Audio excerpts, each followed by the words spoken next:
Au nom du Père, du Fils et du Saint-Esprit, ainsi soit-il.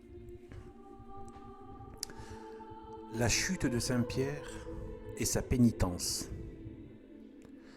N'était-ce donc pas assez, adorable Sauveur, que vous eussiez à souffrir de la part de vos ennemis, des scribes, des pharisiens, des gentils, de tout le peuple en fureur? Fallait-il encore que vos disciples même contribuassent à vos souffrances et à vos douleurs? Et parmi vos disciples, n'était-ce pas assez qu'un Judas perfide vous eût indignement trahi, que les autres apôtres vous eussent lâchement abandonné? Fallait-il encore que Pierre lui-même vînt mettre le comble à vos opprobres et à vos afflictions? Pierre, le chef de vos apôtres, le plus distingué entre vos disciples, privilégié par-dessus tous les autres, destiné à être votre vicaire en terre. Pierre, infidèle lui-même, en vient jusqu'à renoncer son divin maître, jusqu'à abjurer le titre de son disciple. Il réparera son péché, il est vrai, mais il aura fait à votre cœur une plaie bien sensible. Considérons dans Saint Pierre, d'une part, la grandeur de sa chute et de l'autre, la grandeur de sa pénitence. De l'une et de l'autre, apprenons à pleurer et à gémir sur ce qui mérite uniquement nos gémissements et nos pleurs. Quand Jésus-Christ annonce aux apôtres que le pasteur sera frappé et que les brebis seront dispersées, Pierre, dans l'ardeur de son zèle ou dans le sentiment de sa présomption, déclare et proteste que quand tous les autres abandonneraient leur divin maître, pour lui, il ne l'abandonnera pas. Jamais. Et qu'il le suivra jusqu'à la fin. Non te negabo. Cependant, à la première occasion, à la première épreuve, il se dément avec lâcheté. Une simple servante lui adresse la parole, lui demande s'il n'est pas au nombre des disciples de cet homme qu'on accuse et que l'on poursuit. À cette parole, il reste interdit. Le courage l'abandonne, la parole lui manque, ou il n'a de parole que pour désavouer lâchement celui qui devait suivre jusqu'à la mort. Quelle faiblesse, et de quoi l'homme n'est-il pas capable quand il s'éloigne de Dieu? À la lâcheté de Pierre ajoute le mensonge. Interrogé s'il connaît ce Jésus de Nazareth, il proteste qu'il ne le connaît point, qu'il n'a aucune liaison avec lui et qu'il ne lui appartient en rien. Qui non novi hominum hominem. Son cœur ne démentait-il pas ce que sa bouche osait prononcer? Au mensonge, il ajoute l'ingratitude. Que ne devait-il pas à son divin maître? Et qu'est-ce que son divin maître n'avait pas fait pour lui? En toute occasion, il le distinguait, il le privilégiait, il lui faisait part de ses plus spéciales faveurs. Que n'avait-il pas droit d'attendre de sa reconnaissance? Mais non. Le cœur de Pierre est fermé à ses sentiments. L'ingratitude les a étouffés dans son âme. À l'ingratitude, il ajoute l'infidélité à ses promesses. Il avait protesté solennellement que non seulement il n'abandonnerait jamais Jésus-Christ, mais que fallût-il mourir à sa suite, il le suivrait partout. Il s'y était engagé et sa promesse paraissait devoir être inviolable. Il se dément néanmoins et il viole l'engagement sacré qu'il avait pris avec son Dieu et son divin maître. À ces crimes, il ajoute les blasphèmes et les imprécations. Carpit jurare et anathematisare. Les scribes et les pharisiens avaient porté jusque-là leur impiété, mais de Pierre pouvait-on s'y attendre? À tous ces excès, il ajoute enfin le scandale. Quel funeste exemple pour tous ceux qui en furent témoins, et pour tous les apôtres qui regardaient déjà Saint-Pierre comme leur chef. Quel triomphe pour les ennemis de ce Dieu sauveur, ainsi délaissé par ses disciples même et par le plus favorisé de tous ses disciples. Ô Dieu de bonté, que cette indigne conduite, que cet excès dans Pierre durent être sensibles à votre cœur. Que deviez-vous jamais vous attendre à de tels outrages de la part d'un disciple que vous aviez comblé de tant de bienfaits? Vous ne l'abandonnerez cependant pas dans sa chute et dans son malheur. La miséricorde va surabonder dans une âme où a abondé le péché. Vous jetez sur lui un regard favorable.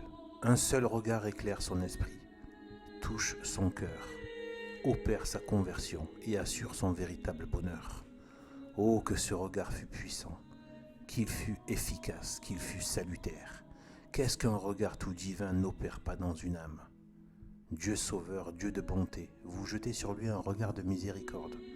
Vous le prévenez avant qu'il vous recherche.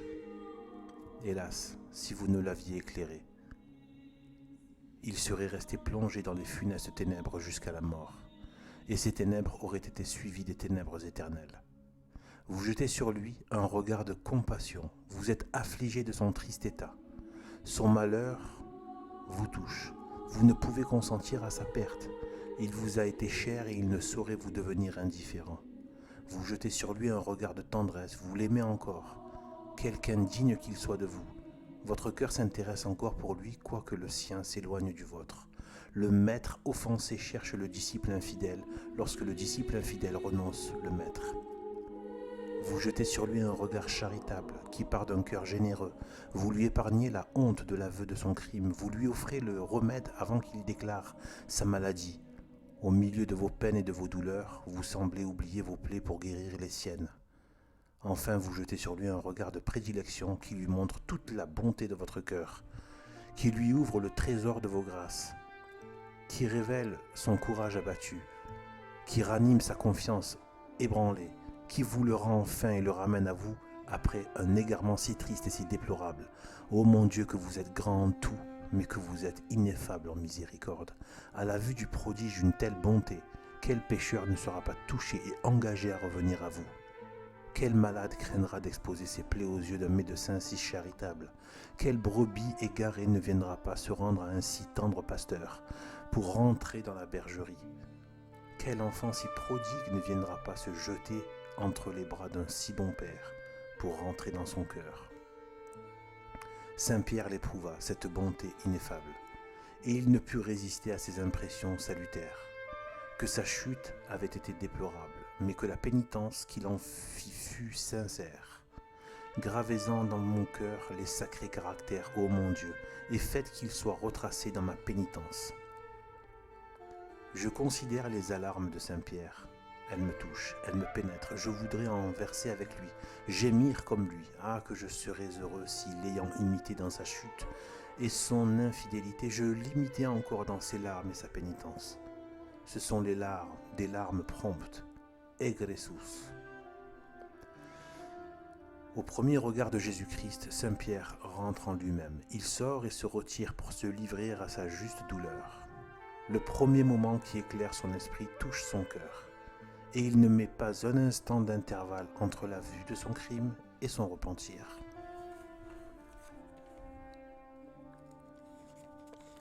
Ce sont les larmes, des larmes sincères. Elles coulent de ses yeux, mais elles partent de son cœur. Egresus flevit. Les effets les suivent de près et en marque la sincérité. Il ne peut souffrir la vue du lieu où il a péché. Il déteste son crime, il en fuit l'occasion, il en déplore les suites. Il n'est rien au monde qu'il ne fût prêt à faire et à sacrifier pour marquer sa douleur. Ce sont des larmes amères, flevit amare. Quand le cœur est brisé, l'amertume est dans l'âme. La douleur de Saint Pierre est si grande qu'il ne peut l'exprimer par des paroles. Ses larmes parlent pour lui. Les soupirs sont la voix qu'il fait entendre. Les sanglots étouffent même sa voix et son cœur, nageant dans cette amertume, ne peut s'exprimer que par un triste silence, plus éloquent que tous les discours. Ce sont des larmes abondantes. Leur abondance est si grande qu'elle trace un sillon de douleur sur ses joues. Sans cesse arrosé de ses pleurs, sillon salutaire, monument sensible de son malheur et de sa douleur. Ce sont des larmes amoureuses. Non, le motif qui le lui fait verser n'est point la crainte de la peine que peut mériter son péché, c'est le regret d'avoir offensé son Dieu. Son cœur est tout à la fois blessé de douleur et d'amour. La douleur le livre au regret du péché. L'amour l'ouvre à la voie de la grâce. L'un et l'autre lui font essuyer un martyre intérieur plus sensible que le martyre de sang. Ce sont des larmes constantes, la source n'en tarit jamais, elle ne cesse de couler durant toute la vie. Le souvenir de son péché étant sans cesse présent à son esprit, sans cesse il affligeait son cœur. Et comment se serait-il jamais consolé du malheur d'avoir offensé le meilleur des maîtres? Ses larmes commencèrent avec sa douleur, et sa douleur le suivit jusqu'au tombeau. Ce sont des larmes pour lui consolantes. Il ne trouve plus de douceur qu'à pleurer. Tout lui devient amer, ses larmes seules font la consolation de son âme. La vie n'a plus pour lui d'attrait si elle n'est consacrée à la douleur, et s'il ne compte ses jours et ses moments par ses soupirs et ses larmes. Ô mon Dieu, comme Saint Pierre, j'ai péché. Combien de fois vous ai-je abandonné, méconnu et renoncé? Pour me ramener à vous, combien de regards salutaires n'avez-vous pas jetés sur moi comme sur Saint Pierre? Je veux dire, combien de grâces ne m'avez-vous pas faites? Combien de voix ne m'avez-vous pas fait entendre? Combien de traits de miséricorde et de providence n'avez-vous pas fait éclater sur moi? Comme celle de Saint Pierre, mes larmes ont-elles été promptes? Combien de temps ai-je résisté à vos grâces, rejeté votre voix, étouffé mes remords, éloignant sans cesse mon retour? Différant de jour en jour ma conversion, disant toujours demain, demain, renvoyant ainsi ma pénitence et m'exposant au danger de mourir en impénitent. Mes larmes ont-elles été sincères? Est-ce le cœur qui a été touché ou la bouche seule qui a parlé? Les effets ont-ils suivi les paroles? En confessant mon péché, en ai-je connu la malice? En ai-je détesté les excès? En ai-je déploré les suites? En ai-je réparé les effets? En ai-je évité les occasions? Mon Dieu qui voyez mon cœur, vous seul pouvez me répondre. Je ne puis que gémir et trembler. Mes larmes ont-elles été amères? Cette amertume salutaire s'est-elle répandue dans mon cœur? Et m'a-t-elle rendu tout le reste amer? N'ai-je pas toujours eu le même empressement pour les fausses et trompeuses douceurs de ce monde, qui m'ont séduit, égaré et perdu, et pour lesquelles je n'aurais dû avoir que de la crainte et de l'horreur? Mes larmes ont-elles été abondantes? J'aurais dû en verser des torrents. Un seul péché mortel aurait suffi pour m'engager à noyer mon cœur dans les larmes. Hélas, j'en ai tant commis durant si longtemps. Quand je verserai assez de larmes pour en faire un immense océan, en verserai-je assez pour laver toutes les iniquités de ma vie? Mes larmes ont-elles été amoureuses? Quel est le motif qui me les a fait verser? Est-ce le regret de vous avoir offensé, ô mon Dieu, qui me touche? Est-ce un amour véritablement filial qui m'a animé? Ou n'est-ce uniquement que la crainte toute humaine d'être damné, c'est-à-dire un vil intérêt propre, une crainte toute servile, qui n'arrête que le bras et ne saurait jamais convertir le cœur? Mes larmes seront-elles constantes? Coulent-elles encore? Tant que le souvenir de mon péché durera, mes larmes doivent-elles cesser? Et comme toute ma vie, il sera vrai de dire que j'ai offensé mon Dieu, toute ma vie ne doit-elle pas être un gémissement continuel devant Dieu? Ah Seigneur, peut-être ai-je versé bien des larmes durant ma vie, mais sur quoi et pour quel sujet? Car sur des événements temporels, sur les afflictions de la vie, sur les revers de la fortune, sur la perte des biens, sur des projets échoués, sur des espérances trompées. Et dès lors mes larmes, au lieu de me devenir salutaires et consolantes, quelles ont été que des larmes stériles? Qu'ont-elles été que des larmes stériles, des larmes profanes, des larmes de dégoût, d'inquiétude, de chagrin, de dépit, peut-être de rage et de désespoir? Hélas, ai-je donc des larmes pour d'autres sujets que pour mes péchés? Et peut-être sur mes péchés n'ai-je pas encore versé une larme sincère et amère? Je sais que les larmes des yeux ne dépendent pas de nous, que vous vous contentez de celles du cœur, que la douleur peut être sincère sans être sensible. Mais mon cœur est-il véritablement converti, et ma pénitence est-elle suffisante à vos yeux? Prière.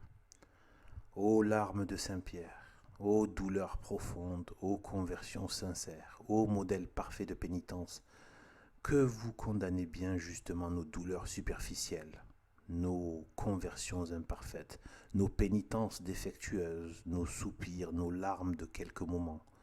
Mon Dieu, que sont à vos yeux nos prétendus retours à la grâce? Entre-t-il dans votre cœur? Brise-t-il le nôtre? Nous avons été pécheurs. Sommes-nous pénitents? Vous ouvrez votre sein pour nous recevoir. Sommes-nous disposés à y entrer? Disposez-vous même mon âme, ô mon Dieu. Disposez-vous même mon âme, ô mon Dieu. Le péché est mon ouvrage, de moi seul. La pénitence est celui de votre grâce et de ma correspondance. Ouvrez à mon cœur la source précieuse de ces grâces, afin qu'elle ouvre dans mes yeux une source abondante de larmes qui lave mes péchés. Ou plutôt, lavez-les dans votre sang. C'est par lui seul que je puis en inspirer le pardon.